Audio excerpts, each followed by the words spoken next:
Mixie jar எடுத்துருக்கேன். கொத்தமல்லி சாதத்துக்கு பார்த்துடலாம். 2 பச்சை மிளகாய், கொத்தமல்லி தலை வந்து ஒரு கைப்பிடி காணு,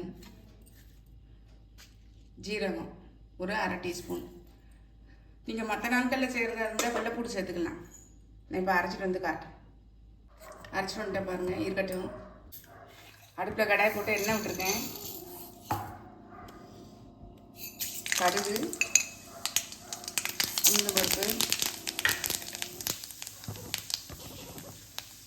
கடலைப்பருப்பு நல்லா வறுபடட்டும். இதில் இந்த இஞ்சி துருவல் வந்து சேர்த்துக்கேன்.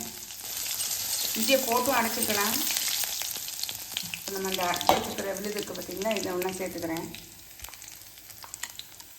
கொத்தமல்லி, மிளகாய், ஜீரகம் லைட்டாக கழுவி இதை ஊற்றிக்கிறேன். மிக்ஸி ஜாரை கழுவி நல்லா கொதிச்சு சுண்டட்டும். நம்ம இது சாதத்துக்கு தேவையான உப்பு சேர்த்துடலாம்.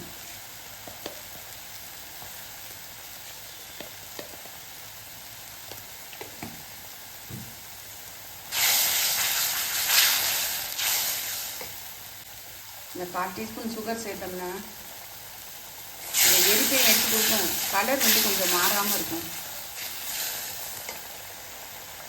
நல்லா சுண்டி எண்ணெய் பிஞ்சு வந்துச்சு பாருங்கள். நம்ம இந்த ஸ்டேஜில் கருவேப்பிலை சேர்த்துடலாம். கருவேப்பிலை சேர்த்து ஒரு கலரி விட்டுட்டு சாதத்தையும் சேர்த்துடலாம். நல்லா சிம்மில் வச்சுக்கோங்க.